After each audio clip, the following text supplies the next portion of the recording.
Hello, let's make a pop-out or pop-in 3D card.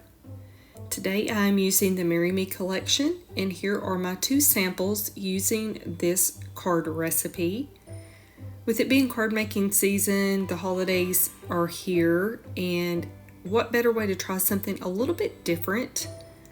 Now of course you can modify this some. I would just kind of play around with the recipe of the card and how you cut everything. You'll notice here at the very top those four little panels, the two little panels at the top and the two panels at the bottom center are 1 inches. But for the other card sample, I did make the top panels just a little bit bigger. So there you'll see that's the pop out card, and then this one is the pop in version. So you've got the two panels on the outside. And I've used a heavyweight cardstock on this, but you could actually use more of an index weight card to have everything kind of fold together a little bit easier. But you'll notice those panels there on the top, the two middle panels on the top and bottom are a little bit wider here on this card. Instead of a 1 inch, I believe they're 1 1/4 inch. So let's get started. I'm using an 8 inch by 5 1/2 inch sheet of heavyweight cardstock.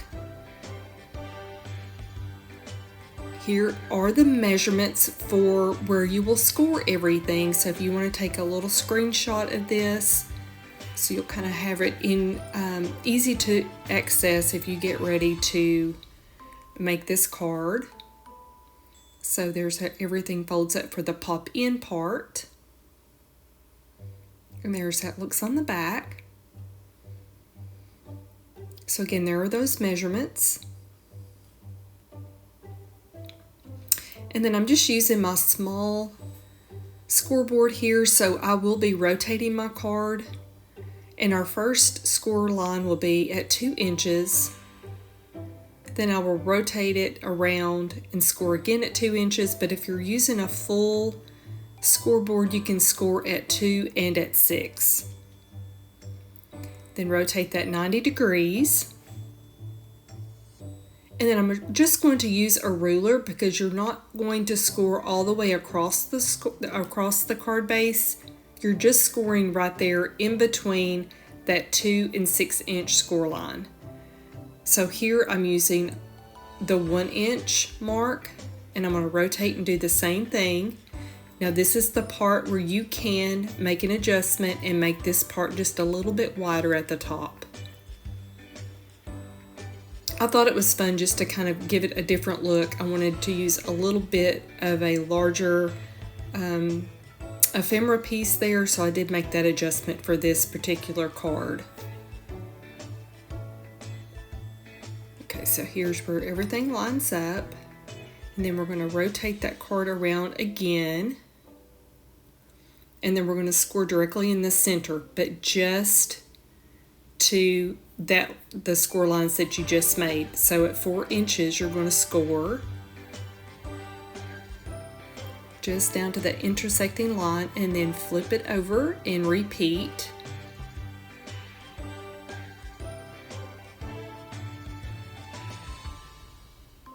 Okay, and then we have another one. I'm going to grab my ruler again.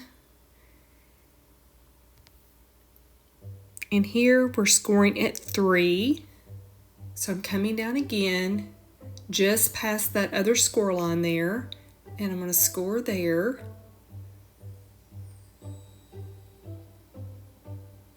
Not scoring through that top flap or the bottom flap. And then I'm going to rotate it again and repeat.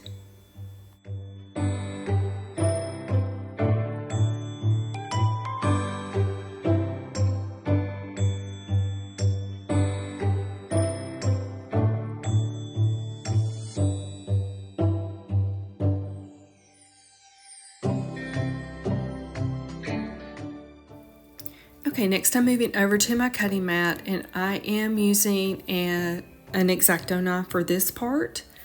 But the tutorial that I followed, her name is Ave Renee on TikTok, and I will link her below. This is where I got the card idea from.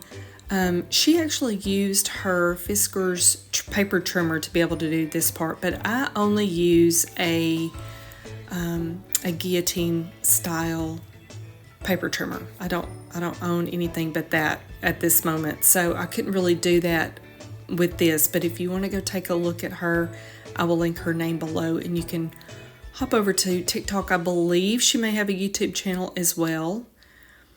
But you'll see here we're just scoring along that 1-inch score line in between. This is the only cuts that we're making, are these two cuts, that one there, and then we're going to rotate and repeat.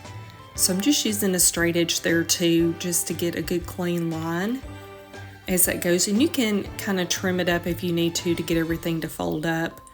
But once we get that started, and then you can just go on and add your layers of paper.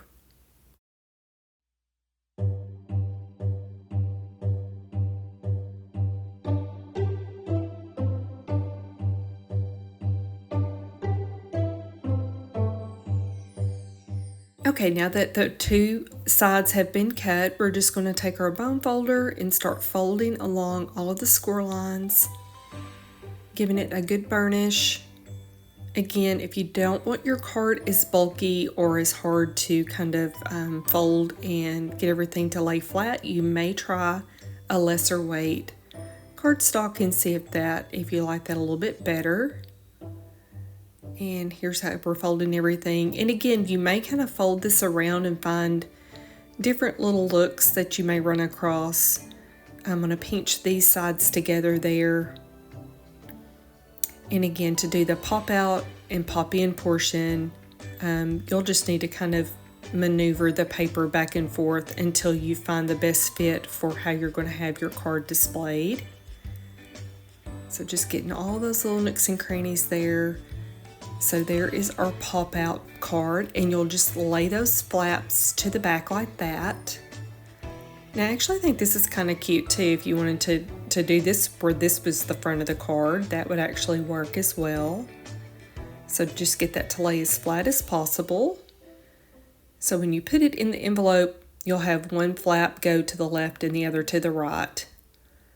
Now just manipulating those two little edges, we're just going to pop it in for the pop-in card. And that's how the back will look. So this is the front. So when it's inside the envelope and comes out, and then you'll add all of your papers just like this. I've used 3 different layers of paper. I've even used foam adhesive on there and a little bit of ribbon. So it is pretty bulky, but I love bulky cards. The bulkier the better. Lots of foam adhesive. But that's why I made that top part the 1-inch, because I wanted it longer to accommodate that church. So here is the pop-in card. So you'll do most of your decorating there on the 2 panels on the outside. So there are your 2 different looks. Again, I have used the Marry Me collection from Echo Part Paper. I hope that you'll give it a try. Let me know if you have any questions. Thanks so much for stopping by. See you soon.